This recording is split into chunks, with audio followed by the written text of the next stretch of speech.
The next project I have in mind is going to require a lot of smelted items. Of course, those items will be smelted here in the furnace room, only there's one small problem. I only have one charcoal to my name. Fortunately, I have the perfect solution for this dilemma. So let's grab this one charcoal and head to the largest farm I've ever built. Oh yeah, there we go. Go away in video overlay. So, charcoal. I am in desperate need of lots of it. So, we're gonna take this charcoal and see how many I can make from it. Okay, time for charcoal farming. This first level is where we get a bit exponential. That single charcoal can be used to make 8.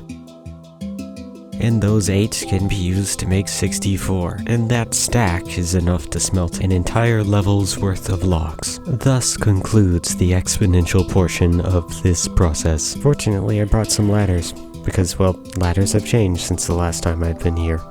Level 2 should take about the same time to harvest, start smelting, and replant, taking only 20 minutes. Which brings us to level 3. Where I'm really starting to settle into the process. Speaking of which, how much charcoal will I be collecting? The plan is to do this for 12 hours. I also decided to live stream about half or 6 hours of it, with the first 2 hours of collecting being the first live stream. During this live stream, I decided to share a story about an interesting experience. Well, anyways, over the past 6 months, I have gone through some rather interesting experiences. Back in either late November or early December 2025, we started noticing this funny smell in our house, and we realized it centered around a bathroom. But after a while, the smell would just kind of go away, and we couldn't really figure it out. But it didn't really smell bad or anything, so we just kind of kept going as is. But eventually the smell got worse and worse, and we started to realize what it was, or what it smelled like. We realized that it smelled like a skunk. Now the first inclination would be,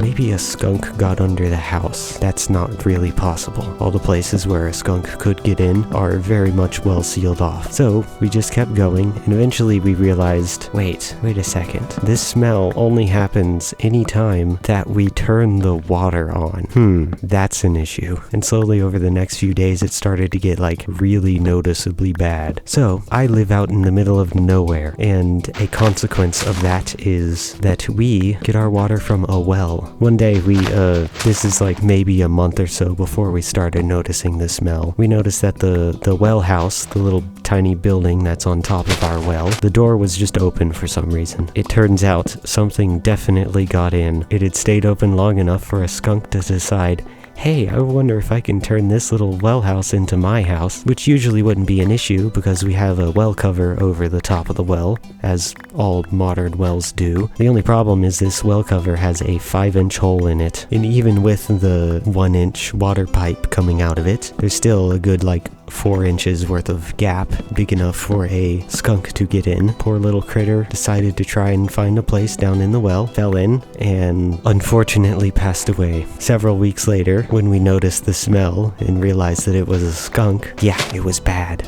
The smell coming out of the well was horrendous, and we were drinking the water. Though fortunately, none of us managed to get sick. So we called around to some of the companies that deal with wells to ask what they would do about the situation. There was a company that said that they'd come out and clean the well and try to put the well back in service. The only problem with that is that 40 years ago, when that well was dug, they managed to dig a well that was only 32 feet deep, which is unusually shallow, and they decided that the best course of action, rather than try to fix that well, would be to just dig a new one. So we had to dig a new well. We did not have any water in our house for 3 weeks while the whole process was figured out and the new well was put in. So we have a brand new well as of December. It's 60 feet deep, so almost twice as deep. So yeah, that was our pre-Christmas incident this year, I guess, discovering a dead skunk in our well. And going back to the whole sickness thing, fortunately nobody got sick, despite all of us in this household having drunk several gallons worth of dead skunk water. It's almost time to replant all these saplings and move on to the next level. After story time, I would end up collecting level 4 tossing a little birch in during the replanting process. Then level 5, where I would add some spruce. Then level 6, which brings us to the end of the first live stream.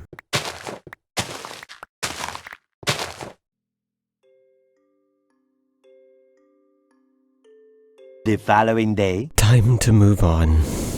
Up to level 7. I decided to do 3 hours of charcoal collecting on my own that day, harvesting levels 7, 8, and 9, where I made this discovery. How on earth is this here? Why is this like this? I cannot explain this whatsoever. Oh well. In honor of that random birch tree that I found, I'm going to place some birch saplings. There, just a random stripe of them. Then level 10. Wow, it's the top. There is no roof.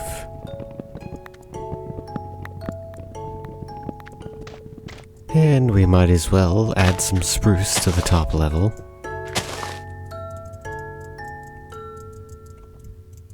And now we leave level 10 and head all the way back down.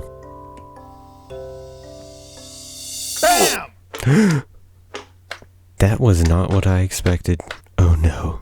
After the 2600 block journey back to the tree farm, I discovered the reason for my demise. It's ice. That's what ice got me. I gotta put a cover on that. Well then, I guess back to charcoal. I would then finish out the 3 hours collecting 4 more levels of the tree farm. The next day. The second live stream would mostly be more of the same. More harvesting, replanting, and smelting. And of course another story. So, one day, I was at work doing all the usual things I do in one particular room, and a coworker decided to walk in, just passing through the room to go do something else. He decides, on a whim, you know what, I'm gonna clean this floor. So he goes over to where we keep all of our cleaning supplies and all that, and rummages through those a few minutes, trying to figure out what kind of cleaner to use on this concrete floor. He comes back with his 2-gallon red container, and he decides he's gonna use that. So he opens it up. My goodness, this stuff smells like the strongest vinegar you have ever smelt before. And I thought, wow, that stuff's probably pretty serious. So I figured it'll probably clean the floor pretty well. And he sprays a little water on the floor, and he takes that big red jug and he tips it over and pours it on the floor, a decent amount of it. And sure enough, pretty soon the whole room started to smell like vinegar. Another thing about this room is, at the entryways, we have these foot pans meant to be stepped in every time you enter or exit said room. They have this powder in them. It's a simple powder that kills anything that's on your shoes. And of course, some of it sticks to the bottom of your shoe, and you end up tracking it throughout the room. That means that there's a fine dusting of this powder all the way across the room on the same floor that my coworker was trying to clean. So after he poured a little bit out of the cleaner, he walks over to that area where it had patched over and built up a little mound of clumped together powder from that foot pan, and he just pours a little bit more from that big red jug onto that clump of powder. Oh boy. That was a bad mistake. Apparently, that giant jug of stuff, that cleaner, is a very strong acid, and that foot pan powder is a very strong base. And if you happen to pay attention in your chemistry class in high school, you know that strong acids and strong bases tend to react to each other. And oh boy, it reacted. The smell in the room, even though it was diluted by a little bit of water, all of a sudden, you felt like you just couldn't breathe. I felt like I just couldn't breathe. Your eyes started burning, your nose started burning, your throat started burning, and I realized, oh goodness, we're in a really bad situation. We should not be in here. So we end up vacating the premise for a while. We end up leaving, going outside, opening that big garage door, and just letting that room air out. And eventually we got it to the point where it was bearable. We went in and hosed out the floor and made sure none of that horrible concoction we accidentally made was on the floors. Fortunately, neither of us involved in that situation ended up with with any noticeable permanent nose, throat, or lung damage from whatever horrible concoction we created. So remember, don't mix chemicals, even though it was an accident. We know not to pour any of whatever that large red container is onto anything that may resemble a cleaning something or a product for cleaning. After story time, I would end up finishing the second harvest of the tree farm. I think that's it. Okay. And it starts to snow and end up finding this. I'm not too worried about that one furnace that happens to be burning despite not doing anything. I've got like a stack of them in item form at my main base, so yeah. Now what are the buttons to end this live stream? Day 4. Oh boy, new version. Hopefully I don't... Yeah, I put a block there, so I shouldn't die this time. Ah yes. There we go. Harvest number 3 was going fine until this happened. Gah! Well, there's nothing I can do about this, except pick up saplings off the ground and wait for the lag to subside.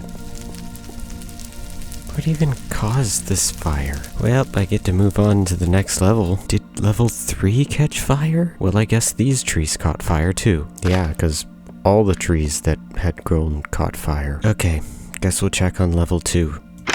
Wow, so it was that lava pocket. It caught level 2 on fire, which allowed fire to get close enough to level 3 for it to spread. All because of that lava right there, probably. And then it spread up to level 4. Oh goodness, if it got to level 4, it might have gone up to level 5 and onwards. This whole tree farm might have just burned down. Hopefully level 5 didn't burn. And it's all gone. Level 5 is gone, which means level 6 is gone, which means level 7 is gone, which means level 8 is also gone. Level 9 is no more, and neither is the tree in my sign, and 10 is gone as well, except for the floor. I made this out of fireproof stone. Well then, I'm just astounded.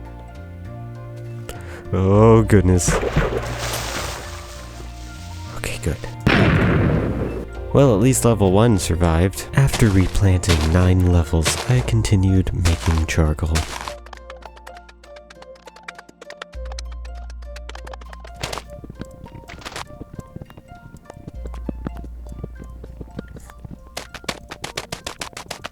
By the way, this is episode 15, Charcoal Trauma. 48 hours later. The final 2 hours are here, and they start off pretty well, with a little more charcoal farming before I share a third story. Okay, story time. Late March. At work, I am tasked with helping replace an industrial fan. A few days before the particular incident I'd like to talk about, me and a coworker managed to take out the old fan, because it's a wall-mounted fan, because it was, rusted and falling apart, and we put the new one in, and we left it at that till a few days later when we were going to put appropriately enough, a piece of safety equipment on said fan to keep people from sticking their hand in it. The fan was off at the time, as all fans should be when you work on them, but it was spinning because, there's more than one fan at this particular area, and those fans were on. So since those other fans were on, it was pulling air through the fan that we were going to be working on. Of course, that meant that the blades were spinning, and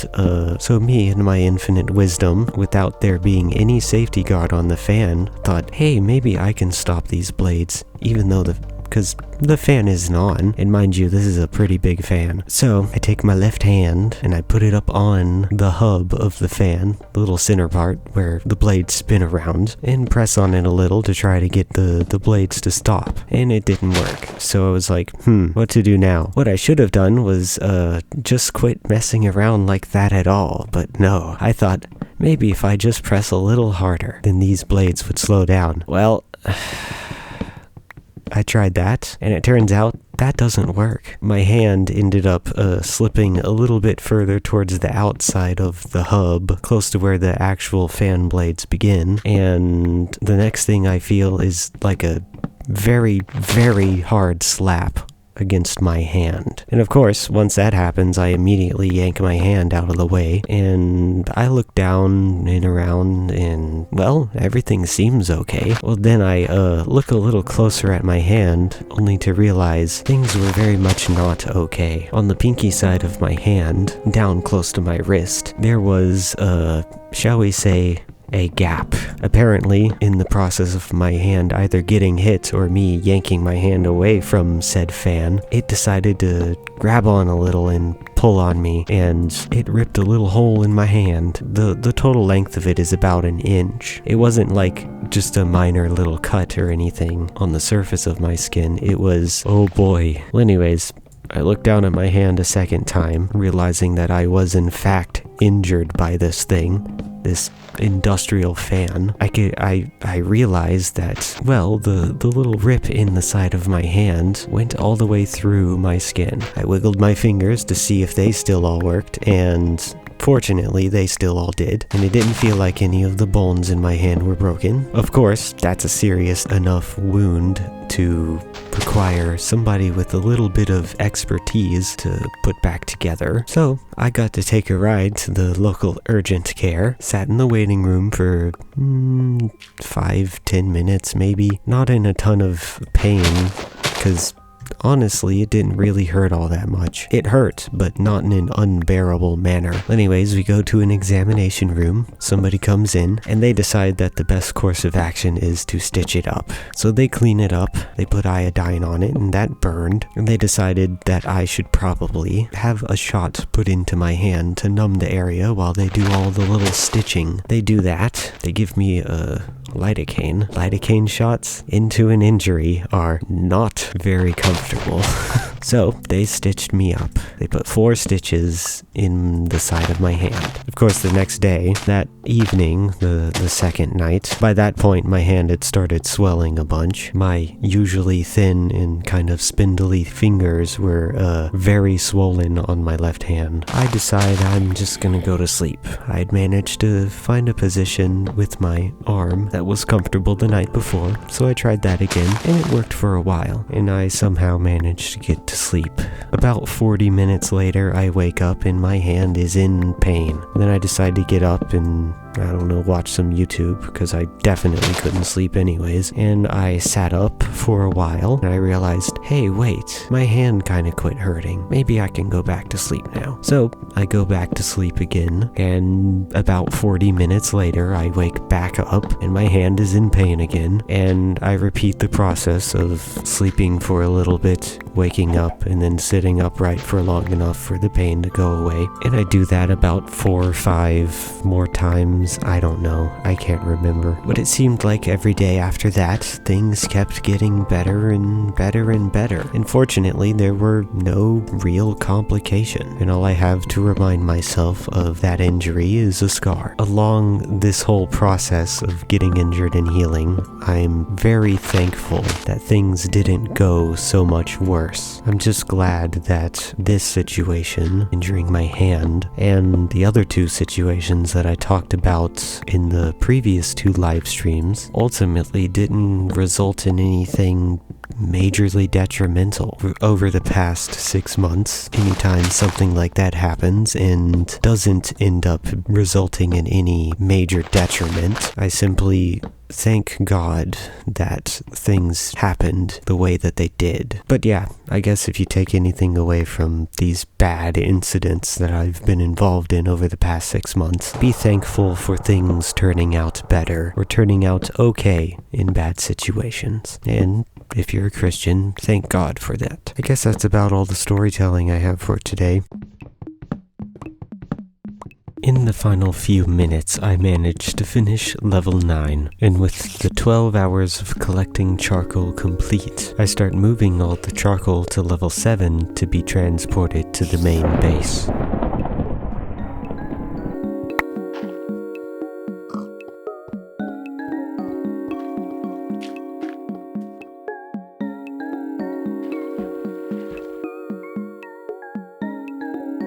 Surprisingly, it took 9 trips to move all the charcoal.